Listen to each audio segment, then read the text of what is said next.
মন্দিরে সুমি সতীনাথের সামনে বিয়ে করলো আর্য অপর্ণা।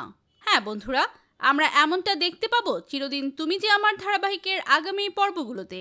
বিস্তারিত জানতে ভিডিওতে লাইক দিয়ে শেষ পর্যন্ত দেখতে থাকুন। অপু চোখ খুলে তাকায়। সুমি, রাজলক্ষ্মী সবাই বলছে অপুর কি হয়েছে।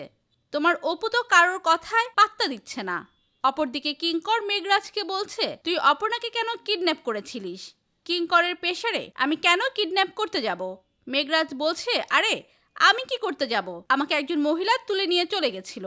আমি সত্যি জানি না আমাকে ইলেকট্রিকের শক দিয়েছে। আর্য তখন মেঘরাজকে বলছে, তুই কি বলছিস? মেঘরাজ বলছে, আর্য আমি বলছি তো আমি চিনি না, দেখিনি পর্যন্ত। বারবার বলছিল কোনো হিসেব নেয়ার আছে। আর্য, আমার থেকেও কিন্তু বড় শত্রু তোর আছে কিঙ্কর। তখন রাজলক্ষ্মী সতীনাথকে বলছে, যা কিছু হয়েছে সবকিছু আমাদের তো চোখের সামনেই হয়েছে, তাই না সতীনাথ বাবু? ওদের আলাদা করার ক্ষমতা আমাদের কারো নেই।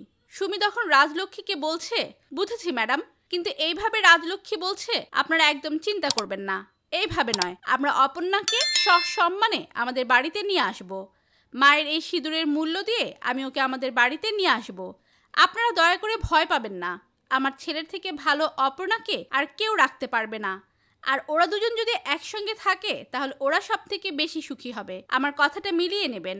ওদের একসঙ্গে থাকতেই হবে, এইটাই ওদের কপালে লেখা আছে। তারা সুন্দরী মা তখন রুদ্র মাতনকে ডেকে ডেকে বলছে যে তুমি ওদেরকে দেখো, সামনে রেখো। তারা সুন্দরী মা তারপরে আর্য আর অপর্ণাকে বলছে যে এবার তোরা মাকে 7 বার প্রদক্ষিণ কর, 7 বার প্রদক্ষিণ কর তোরা, যেন জন্ম জন্ম তোরা এভাবেই ফিরে আসিস। আর্য তারপরে অপর্ণাকে ডাকছে। অপর্ণা উঠে বসে।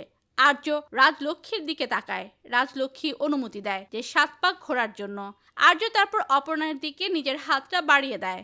আর্য আর অপর্ণা তো তারপরে দুজনেই 7 পাক ঘুরে। অপর্ণা তো এক দৃষ্টিতে আর্যকে দেখছে। তখনই তো সবাই একেবারে আর্য অপর্ণার দিকে ফুল ছুঁড়ে মারছে। 7 পাক ঘুরে তো দুজনেই দুজন এক দৃষ্টিতে দেখছে।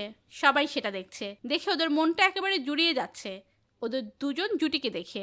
তো বন্ধুরা, পরবর্তী আপডেট সবার আগে পেতে সাবস্ক্রাইব করুন আমাদের চ্যানেলটি। ধন্যবাদ।